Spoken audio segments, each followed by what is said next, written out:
Assalamualaikum warahmatullahi wabarakatuh. Salam sejahtera untuk kita sekalian. Salam Om Swastiastu, Namo Buddhaya, salam kebajikan. Widi Tontia. Bismillahirrahmanirrahim. Alhamdulillahirabbil alamin. Salatu wassalamu ala Sayyidina Muhammadin wa ala alihi wa sahbihi wa mawala ma ba'd. Yang saya hormati para senior kita yang hadir, Bapak Dr. Andes Haji Sa'ban Mauludin, Kepala Kantor Wilayah Kementerian Agama Provinsi Sulawesi Utara tahun 2011 sampai 2015. Yang saya hormati juga senior kita, Kepala Kantor Wilayah Kementerian Agama Provinsi Sulawesi Utara 2019 ya, 2017 2020, Bapak Dr. Haji Abdul Rashid Gandon. Kami juga mengundang Bapak Halil Domu, tapi beliau belum bisa berkesempatan hari bersama-sama dengan kita. Para pejabat struktural jajaran Kementerian Agama Provinsi Sulawesi Utara, para pejabat fungsional, seluruh aparatur sipil negara dan peserta upacara yang berbahagia.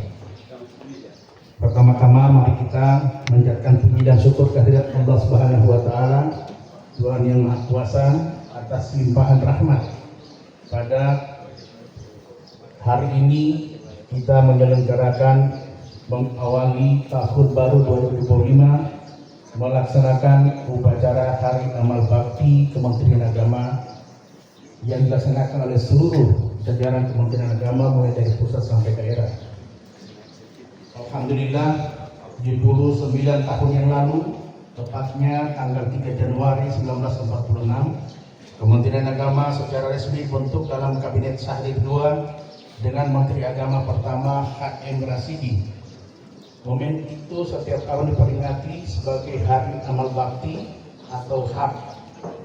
Penamaan Hari Amal Bakti merefleksikan sikap rendah hati dan nilai-nilai pengabdian luar biasa para pendahulu kita dalam memaknai kehadiran Kementerian Agama.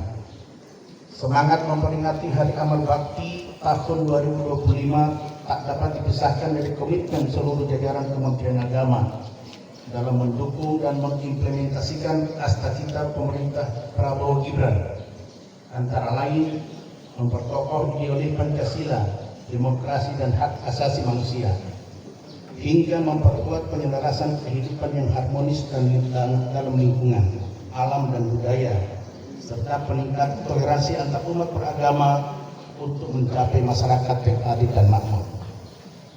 Hadirin peserta upacara yang berbahagia, dalam cinta kebangsaan yang berideologikan Pancasila, keberadaan Kementerian Agama merupakan jalan tengah antara teori memisahkan agama dari negara dan teori persatuan agama dengan negara.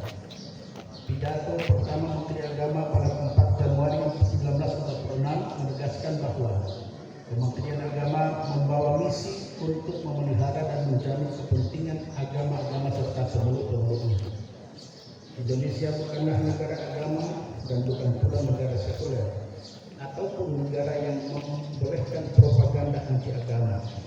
Meski demikian, negara memberi tempat terhormat bagi agama dan masyarakat Indonesia selama berabad-abad juga dikenal religius. Peran negara dalam menjaga religiusitas masyarakat, kebebasan beribadah, meningkatkan kualitas kehidupan inter dan antar umat beragama adalah tugas penting yang dijalankan oleh Kementerian Agama. Dalam beberapa dekade terakhir, muncul fenomena kesenjangan antara kehidupan umat dengan ajaran agama yang dianuti.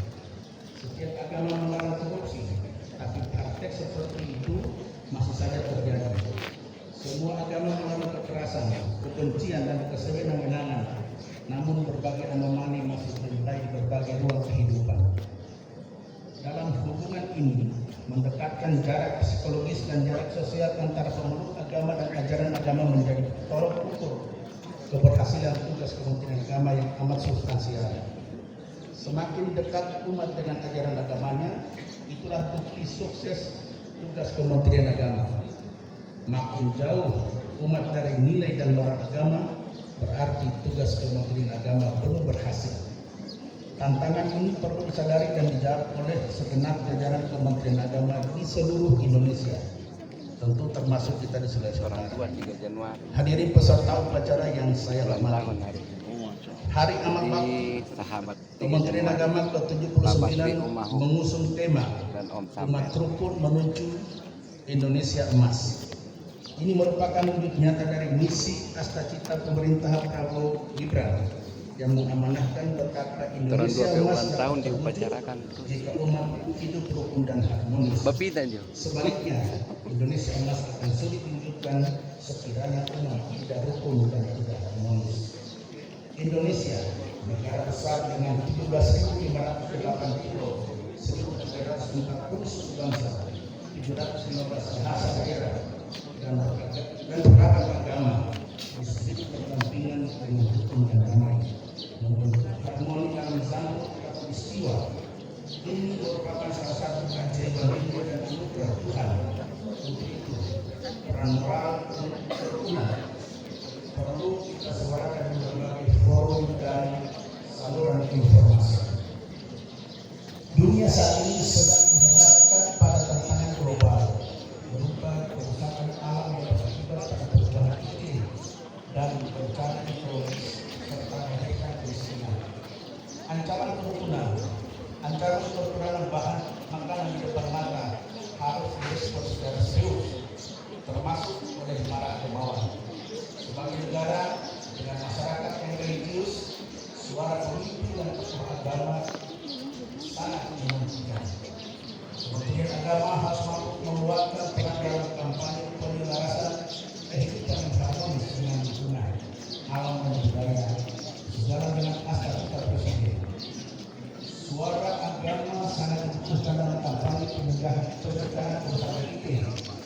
Forum Komunitas Partis atau COP ke-8 tahun 2023 dan COP ke-9 tahun 2024 secara khusus membuka pavilion musliman sebagai platform bersama para tokoh lintas agama untuk menyuarakan pentingnya pelestarian alam dan perspektif agama.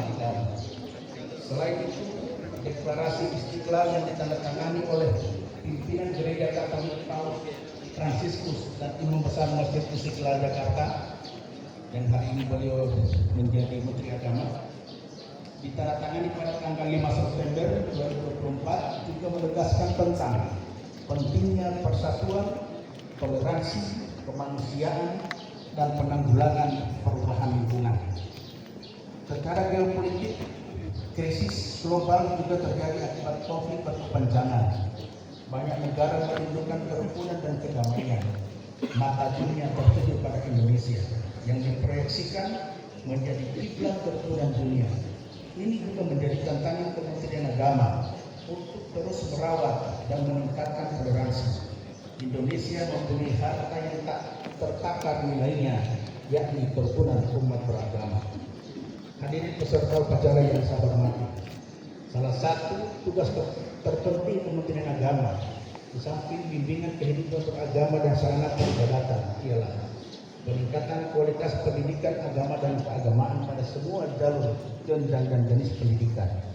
Pendidikan adalah tumpuan masa depan bangsa yang harus difasilitasi dengan sistem pendidikan berkualitas dan terjangkau.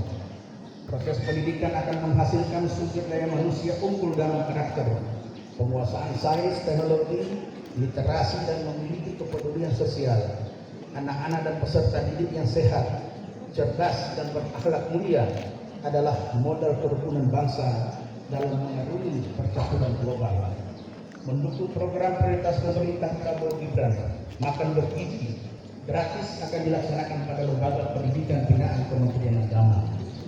Pemerataan dan peningkatan mutu pendidikan adalah cita-cita Kementerian Agama dari masa ke masa. Semua warga, laki-laki maupun perempuan, baik yang kaya maupun yang kurang mampu, termasuk penyandang disabilitas harus mendapat pelayanan pendidikan agama dan keagamaan yang selaras dan berkeadilan. Pemberdayaan ekonomi umat juga menjadi konsentrasi Kementerian Agama. Ini dilakukan dalam upaya mewujudkan cita-cita pemerintah dan mengentaskan kemiskinan.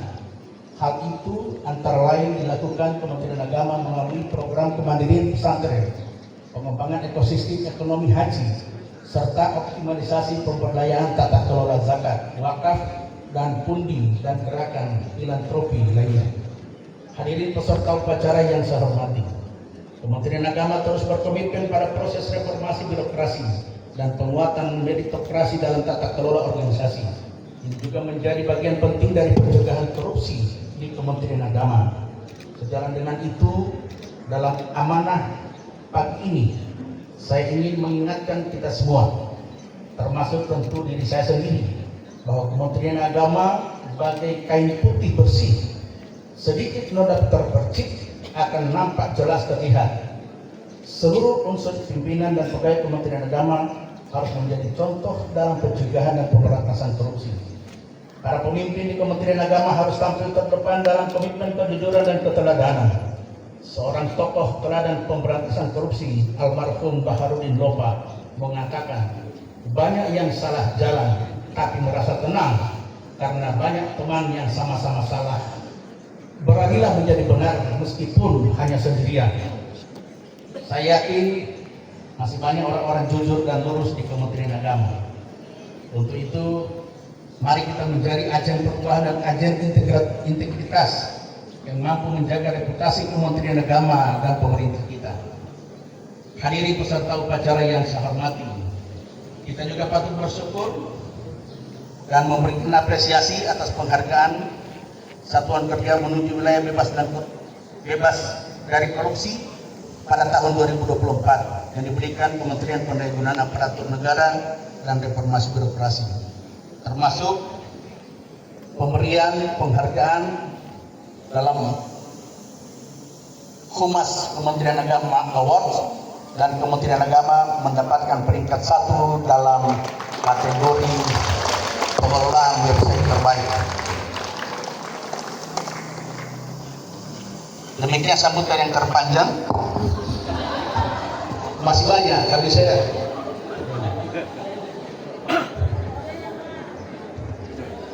sudah 3 kali saya membaca.